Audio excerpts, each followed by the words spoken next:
welcome, everyone, to Coach's Talk. I'm your host, Coach Ricks, and I want to try to get on here, man, and talk about a few things before I jump into this preview of Oklahoma versus Houston, man, this week.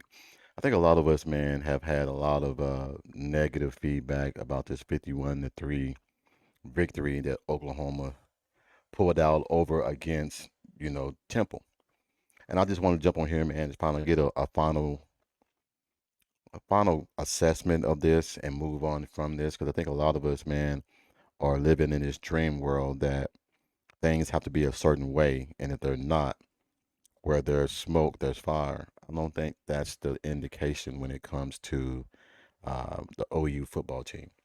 So I thought about it today, man, and I've listened to Jason Watkins, on Hall of Fame Sports and everything, man. And I think he had a great interpretation of what some fans how they are perceiving Oklahoma for just one game. So I thought about something, man, and I was looking at it and I was saying, most of us have this vague idea of what a game is supposed to look like. Uh, being a coach, I look at things different than how some fans look at it. I see these guys play every single day. I see what they do. I see how hard they put their heart and their sweat and their body on the line. And not just for me, but for themselves and for their parents and for the expectation of going to the league and going to college and things like that. So I want to take this last podcast for, for today or before the next game to finally to put to bed all this negative publicity or this negative talk and negative feedback when it comes to Oklahoma. I'm trying to figure out what type of outcome would you've been happy with. Would you have been happy with a perfect game where Jackson Arnold was 25 or 25 for 385 yards, five touchdowns? The running backs combined for over 300 yards rushing. Defense still had the six turnovers, shut them, held them to, let's say, 190 yards, but they lost somehow, some way. Would we been happy with that? No. A win's a win's a win, no matter how you look at it, no matter how you code it. Florida State is going through hell right now. They would love to be in Oklahoma's situation right now, where the offensive line was the only thing that was a concern. They have internal problems. So I think we need to just take a step back, man, and really look at what we have. I always, whenever I have a problem with teams and I can't get them to communicate and they're listening to mom and dad and their friends and this person, I have them watch For the Love of the Game with Kevin Costner. I love that game. I love that movie because there's a part in the movie where he always has this saying, clear the mechanism. And he shuts out everything and it goes quiet and it goes dark and no one can enter that zone. I think that's what the OU players have to do. It's unfortunate that our fans are the ones that's causing a lot of the criticism.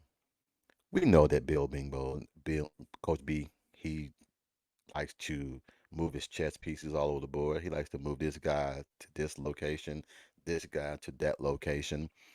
He likes to have guys that can play multiple positions. So you do that against teams like Houston, Tulane, and Temple.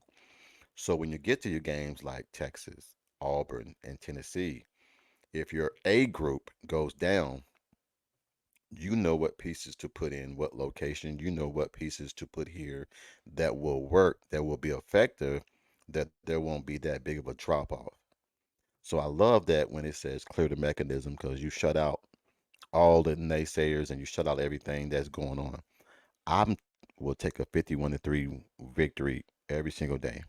We all know that game was vanilla. We all knew that game was nowhere near, OU was nowhere near in jeopardy of losing that game. You wanted to get out without getting hurt. You wanted to get out without any more injuries. You wanted to get out to where you still want to do put out a productive game or put out a productive product to where you can build on. We're not playing this game for fans. It's another saying that my coach, when I was in college, he always said. He said, "You practice to get better. You don't practice for a team."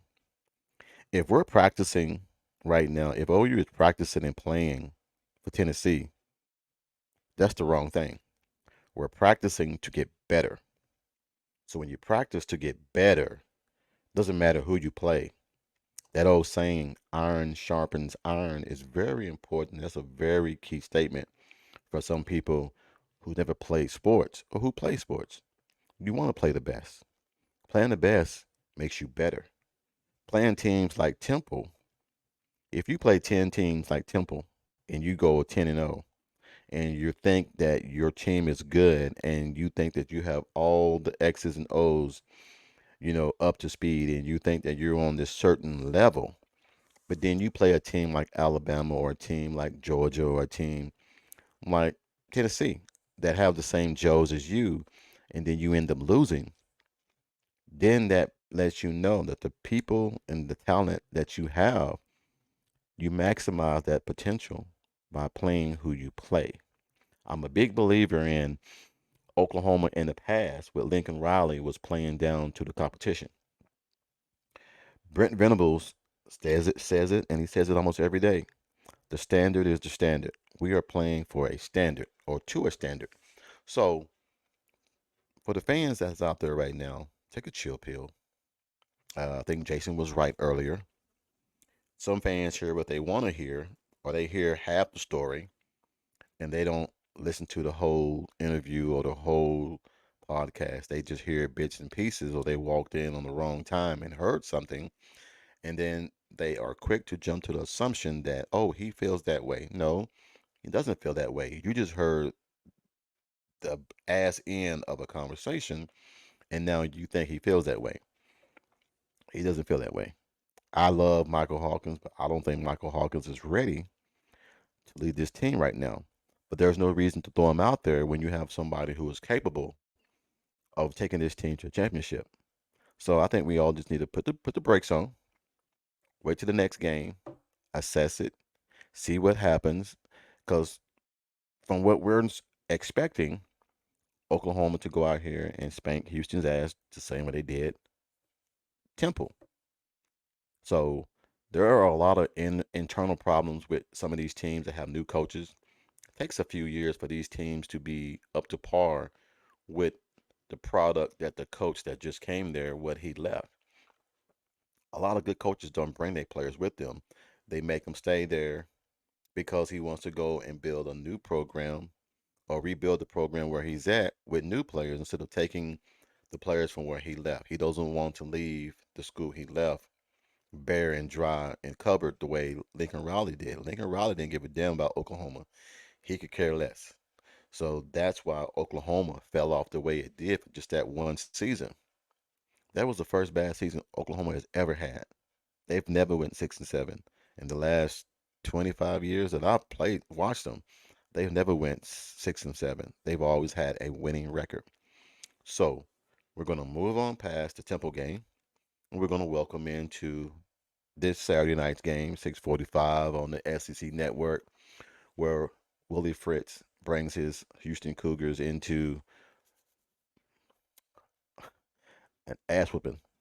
They're going to bring their ass in here, man, and we can sit here and say what we want to say, but we can't sit here and say, well, you lost to so and so, so you should be able to lose to Oklahoma. I'm an OU fan. I'm not going to sit here and lie to you. That defense I saw last week, I don't give a damn if they're playing Sister Mary the Blind. They were flying around to the ball. They were trying to strip the ball every single time. They were upset when they didn't get an interception, even though they got one. So when you have a team that is hungry to prove something, that is out there doing what they're supposed to do, the X's and O's are a little bit better than what you think they should be. We as fans need to understand we're not coaches. We're not coaches. We are fans that root for our teams, and we are fans that come and promote and help the program get better by cheering on our team. So let's chill out. Let's chill out. So Houston coming in. Oklahoma leads that series 3-1. The last time they played, I believe it was the year Jalen Hurts was here in 2019. I think they won 49-31, something like that. That was Jalen's big breakout game when he had 5 touchdowns. I really believe that Oklahoma's going to come out and make a statement this game. You still might get a little vanilla offense because they're not really going to show a lot, guys. And we have to be okay with that. We got to be okay with us. We can't try to get to 50 every single game. And I believe that's what Jason from Hall of Fame Sports was saying. We're so anxious to get this 50 piece every single time. And when we don't get it, we look to find faults and kinks in the armor that prevented us from getting that 50 piece. We have a defense now to where we ain't got to score 50 points no more. We don't. I don't see nobody, and I'm going to be honest. I don't give a damn if it's Tennessee, Auburn, Texas, Missouri. Ain't nobody scoring 30 and 40 points on this defense if they play the way they're supposed to play. But we won't know until they get to those opportunities to prove that this defense is as good as it is. So let's take a chill. Let's get ready for this game coming up Saturday. I'm predicting that game, man, to be somewhere in the 49-10, 49. Maybe they get lucky and score 2 touchdowns on the blown assignment, or when we bring in, when we try to play 84 people again, because Houston does have better players than Temple. But I think that to try and execute a game plan to come in here and score, to outscore this defense, that's insane. But you still got to play the game. So I'm predicting 49-10, 49-13 to the most. But you guys put in the comments what what your what your prediction is, and then we'll see who get close and everything, man. And then when you get close, I'll be sure to send you a shout out on my next podcast and everything, man, so we can give you some love. But let's keep it clean. Let's keep our fan base happy. We were welcome to the SEC. Let's go in there with some class and everything. We've given love to all these other programs and we were humbled when we were getting picked to be 6-7 and 7-5. We can't tear our own team down because they're not winning the way we want them to win. As long as they're winning, that's the main thing. If they're winning and have this defense, this team will go a long way. So until next time, I think I'm gonna try to do a live broadcast after the ball game Saturday. So I'm gonna try to get Mike on here, and we're gonna try to do a live broadcast Saturday. So I hope you guys join me back here Saturday after the ball game. Until then, man, peace out, much love, and Coach Rick's out.